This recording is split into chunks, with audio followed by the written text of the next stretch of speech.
Hi, this is Dave Bolduc with the Bella Group. Welcome to my weekly real estate market update.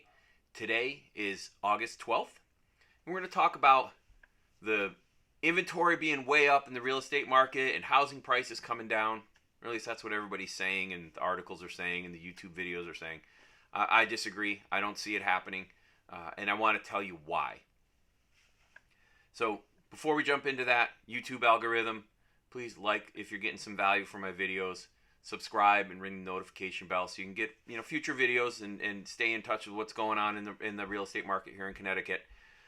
And then comment. I read them all. I reply. And actually, this video is partially inspired by a comment asking about what's going on in new construction in Connecticut.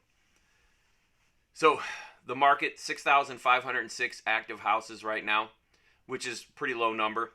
766 new construction, most of those to be built. Those are both pretty flat week over week. And remember, about 30 to 40% of houses that are on the market have been on for 50 days or more. The median days on market right now is about 19 days. So if you're getting to 50 days, there's something going on. This is a great opportunity to get into a segment of the market that is not seeing a lot of competition. You can control what your end product looks like by doing a renovation loan, some improvements to the house. Can help you with that. It's not as difficult as it sounds. It's a great opportunity. Talk to me about it. We'll make it happen. We have 1.9 months of inventory on the shelf. That's what that 6,506 houses equals. That's with a lower demand after looking at sales over the last couple months.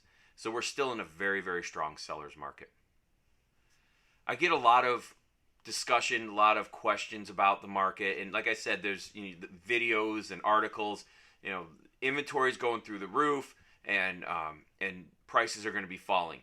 So I want to go through some reasons why I think that's not the case. So although demand is down, let's talk about demand first. Demand is down because interest rates are up. Millennials are buying; they're the biggest generation. Gen Z is following right behind them. There's people that are, even though COVID is hopefully in our rearview mirror, there's still people that are pushing out of those higher population density centers.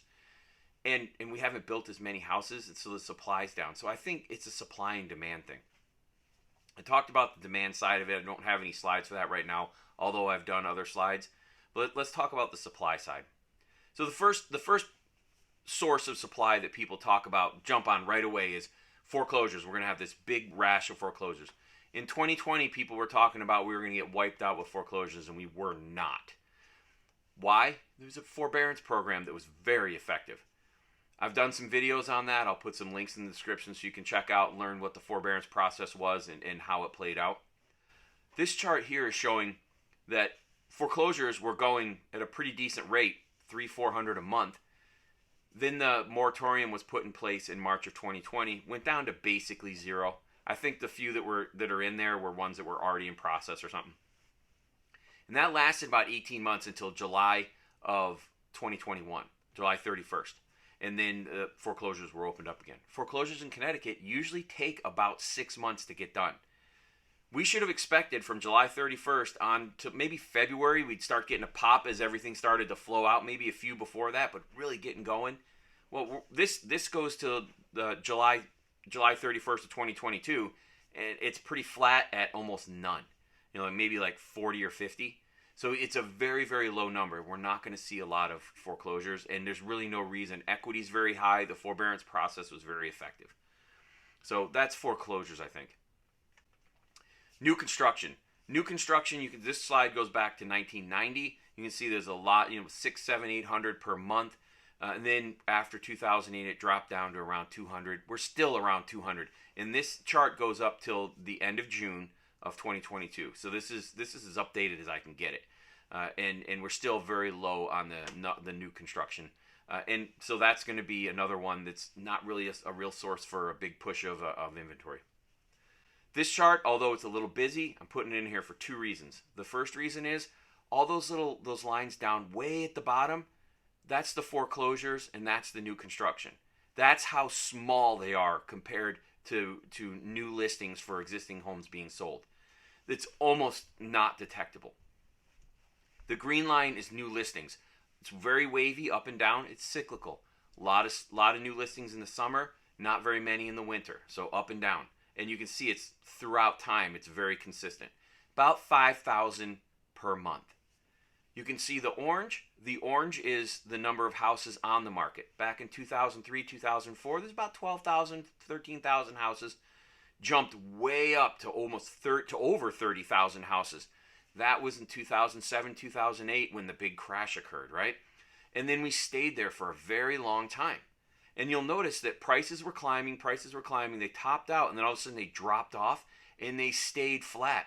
And we never really recovered all the way up until even today. This is inflation adjusted. If you look at the non-inflation adjusted, we're over, but inflation adjusted, we're under. We haven't recovered, and we started going back up once the inventory dropped off dramatically.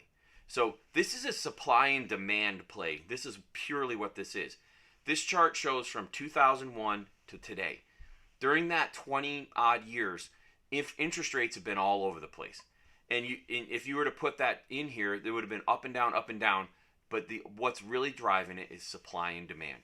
And like I said, demand is still strong. Although it's down because of interest rates, it's still strong. Supply is down as well. So the point here, real estate's very local. World, U.S. regional information and news is great. It gives some context, but local information is absolutely critical in what moves the market. You could have a national real estate market way down, and then have a huge job supplier come into to your area, create a whole bunch of new jobs, a bunch of people move in, your demand for real estate's through the roof, and you got a great market. The opposite as well. You could have a great real estate market across the U.S., a big employer moves out, jobs go with it, people go with it, all of a sudden you got a lot of houses for sale, your local market could go way down. So local is critical within real estate. Local prices are climbing right now. They're not climbing anywhere near as fast, but they're definitely going up a little bit, and they're gonna stay very slight up to flat for a while until we get this imbalance between supply and demand squared away. Inventory is low. I just talked about that. Very minimal foreclosures, low new construction numbers. We have listings continuing to be low. And like I said, from a demand perspective, sales are slowing too, but it's not enough to see that inventory climb in any appreciable manner. It's still coming down a little bit.